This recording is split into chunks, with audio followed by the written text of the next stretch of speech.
There is something deeply unfair about the way money actually works in the real world, and most people never talk about it openly because it sounds cynical or it sounds like complaining. But it is a documented fact, and understanding it is absolutely critical to your financial future.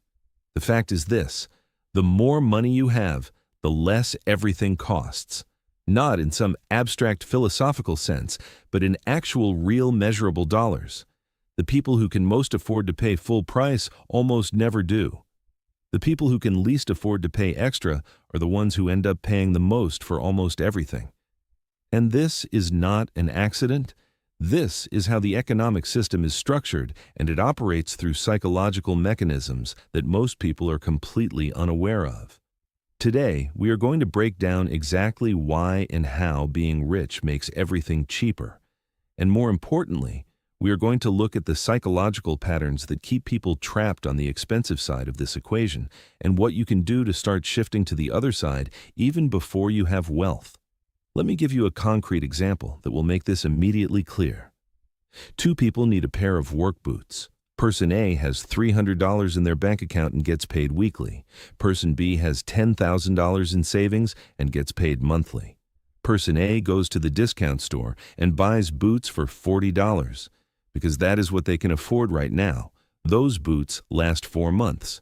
Person B goes to a quality store and buys boots for $200. Those boots last 5 years. Over 5 years, Person A will spend $600 on boots. Person B will spend $200 on the same functional item. The person with less money pays 3 times more for the same thing. This is not a story, this is math. And it plays out in nearly every category of spending that exists. The psychological mechanism underneath this is what economists call the Boots theory of socioeconomic unfairness, and it was brilliantly illustrated by Terry Pratchett. But the reason this keeps happening is not just about boots.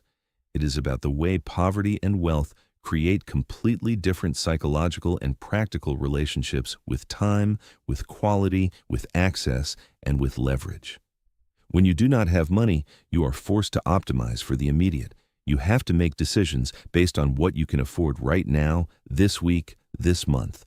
And that immediate optimization consistently costs you more over any extended timeline. When you have money, you can optimize for the long term. You can make decisions based on total cost of ownership, on value over time, on strategic positioning. And that long-term optimization consistently costs you less. Let's go deeper into the mechanisms, because this plays out in ways that most people never consciously notice. The first major way that wealth makes everything cheaper is access to bulk purchasing and wholesale pricing. When you have capital available, you can buy 6 months of a product at once and get a per-unit price that is 30 or 40% lower than buying it one at a time. You can join a wholesale club. You can buy direct from manufacturers. You can purchase during sales and store items until you need them. The person living paycheck to paycheck cannot do any of this. They have to buy exactly what they need exactly when they need it, and they pay retail price every single time. Over a year, over a decade, the person with access to bulk pricing saves thousands of dollars on the exact same consumption. The second mechanism is access to better credit and lower interest rates. This one is particularly brutal because it is so directly inverse to need. The person who needs credit the most, who has the least cushion, who would benefit most from a low interest rate, is classified as high risk and gets charged the highest rates. The person who needs credit the least, who has assets and income and options, is classified as low risk and gets offered the lowest rates. A wealthy person buying a car might get a loan at 3% interest. A poor person buying the same car might pay 12% interest. On a $20,000 car, that difference is thousands of dollars over the life of the loan. The person with less money pays significantly more for the exact same vehicle because the system charges more to people who have less.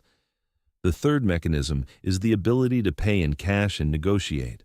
Cash has leverage. When you can pay immediately, in full, without needing financing or payment plans, you have negotiating power. You can ask for discounts. You can make offers below asking price. You can move quickly on opportunities. The person who needs financing has no leverage. They pay the sticker price, or they pay more than the sticker price once interest is included. There is enormous psychological power in being able to say, I can pay you right now. And that power translates directly into lower prices. Wealth creates that power. Scarcity removes it. The fourth mechanism is avoiding poverty taxes. This is a term that should make people angry because it is real and it is everywhere. Overdraft fees, late payment fees, reconnection fees for utilities, payday loan interest, check cashing fees, rent-to-own premium pricing. These are all examples of poverty taxes, charges that only apply to people who do not have enough money to avoid them. If you have money in your account, you never pay an overdraft fee. If you pay your bills on time, you never pay late fees. If you own your phone outright, you never pay the lease premium. But if you are living on the edge, these fees are constant, and they add up to hundreds or thousands of dollars a year. The person with the least money pays the most in fees for simply existing in a state of not having enough. The fifth mechanism is access to investment vehicles and passive income. When you have wealth, your money makes money.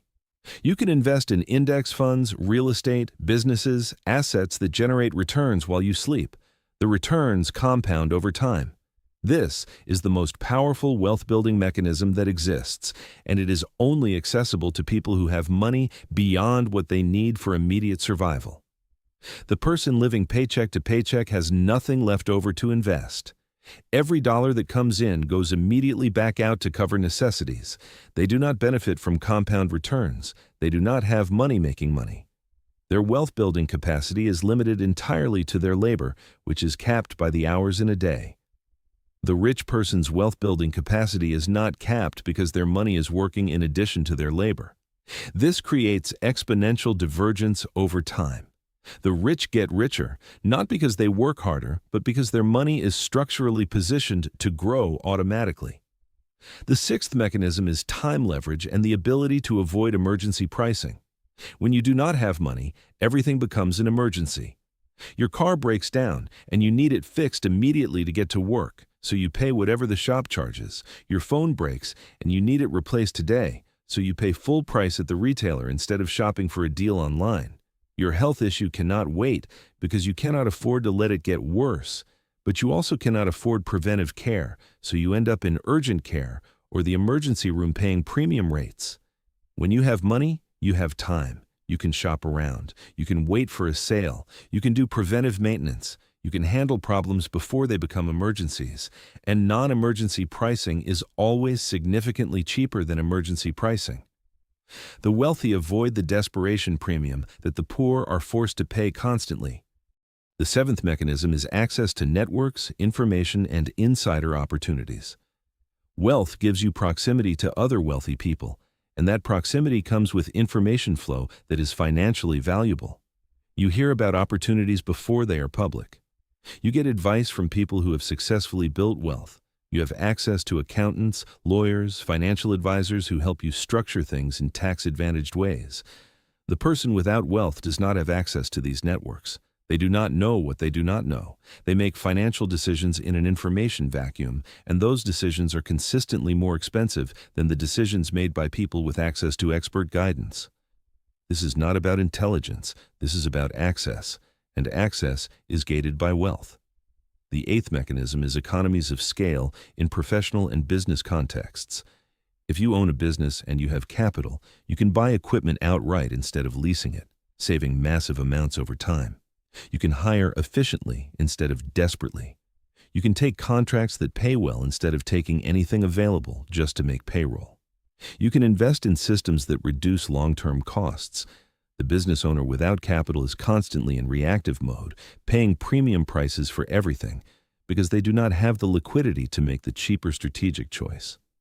The wealthy business owner operates with completely different economics on the exact same activities. The ninth mechanism is tax structure advantages. The tax code in most countries is written in ways that provide enormous advantages to people with wealth and particularly to people who make money from assets rather than from labor. Capital gains are taxed at lower rates than ordinary income. Real estate provides depreciation benefits. Retirement accounts provide tax deferral. Business ownership provides deduction opportunities. None of these benefits are available to someone whose only income is a paycheck. The person earning $60,000 a year as an employee might pay an effective tax rate of 25%. The person earning $60,000 a year from investments might pay 15%. Same income, different structure, drastically different tax burden. The system is designed to reward wealth and to extract more from labor. The 10th mechanism is psychological, and it might be the most important of all. When you have money, you make decisions from abundance rather than scarcity, and abundance-based decisions are consistently better financial decisions. You are not desperate. You are not stressed. You can think clearly. You can evaluate options rationally. You can say no to bad deals. Scarcity creates psychological conditions that impair decision-making. Stress reduces access to the prefrontal cortex. Urgency creates tunnel vision. Fear makes you risk-averse in ways that are counterproductive. The cognitive load of poverty, which has been studied extensively by researchers like Sendhil Mullainathan, shows that simply being poor reduces your effective cognitive capacity in measurable ways. You are making financial decisions with fewer mental resources available, which leads to worse decisions, which perpetuate the poverty. Wealth removes that cognitive load and allows for better decision-making, which leads to even better financial outcomes. The cycle runs in both directions. Now, here's where this gets particularly important for anyone watching this video who is not already wealthy. Understanding these mechanisms is not just about recognizing unfairness, it is about identifying which patterns you can start shifting right now, even with limited resources, to begin moving yourself from the expensive side of the equation toward the cheaper side. You cannot change all of these dynamics overnight, but you can start making different choices in the areas where you do have some control. If you are currently buying the cheapest version of things that wear out quickly, start calculating total cost of ownership and see if there are one or two categories where you can save up to buy the quality version that lasts. This requires patience and planning, but it is one of the most accessible shifts available. If you are paying fees, any fees, treat eliminating those fees as a financial priority. Set up alerts to avoid overdrafts. Automate payments to avoid late fees. Every fee you eliminate is money that stays in your account and starts giving you breathing room. If you do not have an emergency fund, build one even if it is just $500 to start. That small buffer is the difference between handling a surprise expense at regular pricing versus emergency pricing. And that difference alone will save you more than the $500 cost you over time. If you are making purchases on credit cards and carrying balances, shift every available dollar toward paying those off, because the interest you are paying is a massive ongoing wealth drain that is making everything you bought cost significantly more than it should have. If you do not have access to good information and networks, seek it out deliberately. Read books, listen to podcasts, find free educational content from people who have built wealth. You are watching this video, which means you are already doing this. That information access begins to level part of the playing field. If you are not investing anything, start with whatever amount you can, even if it is $20 a month. The point is not the amount. The point is beginning to build the psychological identity of someone who invests, someone whose money is starting to work for them, and to get compound growth working in your favor as early as possible, even on a small base. The harsh reality is that the economic structure is designed in a way that makes it easier to build wealth once you have some and harder to build it when you have none. That is not fair, but it is true. And the psychological response to that truth matters enormously. You can see it and become demoralized and decide that the game is rigged, so there is no point trying. Or you can see it and become determined to understand the rules well enough to start playing them in your favor in whatever ways are available to you right now. The first response keeps you stuck. The second response gives you a path forward. Every single wealthy person you see, unless they inherited everything, started from a position of having less and made decisions over time that gradually moved them toward having more. They learned how the system works. They optimized for long-term value instead of short-term cost. They built buffers that gave them options. They invested in themselves and in assets. They avoided the poverty taxes and the desperation premium. And the momentum that comes from making those choices compounds just like investment returns compound. It is slow at first. It feels insignificant. But the trajectory changes, and the trajectory is what determines where you end up. The psychology of this is critical because the scarcity mindset will tell you that you cannot afford to think long-term, that you have to optimize for right now, that saving up for quality or building an emergency fund or investing is a luxury for people who have more than you do. And every time you listen to that voice, you make a decision that keeps you on the expensive side of the equation. The abundance mindset, even when practiced from a position of limited resources, asks different questions. It asks, what is the total cost here, not just the price today. It asks, what choice moves me toward more options instead of fewer. It asks, how do I start building the structures that wealthy people have, even on a smaller scale? And those questions lead to different decisions, which lead to different outcomes. This is not about blaming people for being poor. The systemic design is real, and it is unfair, and it absolutely makes it harder for people starting with less. But blame does not build wealth. Understanding builds wealth. Action builds wealth. Refusing to accept that your current position is your permanent position builds wealth. And every person who has moved from financial struggle to financial stability to financial abundance has had to make that psychological shift at some point. The shift from I cannot afford to do this differently to I cannot afford not to start doing this differently. Everything gets cheaper when you are rich because the system is designed that way. You can be angry about that, and that anger is justified. Or you can be strategic about it and start making the moves that position you to benefit from those dynamics instead of being perpetually on the wrong side of them. The choice is not easy, but it is available. And it starts with seeing the pattern clearly, which you now do, and deciding that you are going to start operating differently based on that knowledge. If this video shifted something for you, if it made you see the economic structure in a way that is uncomfortable but true and useful, then you are exactly the kind of person this channel is for. We do not do surface-level advice here. We go into the real mechanisms, the psychology, the systems that actually determine financial outcomes. If that resonates with you, subscribe and go through the other videos on this channel because this conversation builds on itself and every piece adds to your understanding in ways that genuinely change how you operate. I am grateful you are here, and I am grateful you are taking this seriously.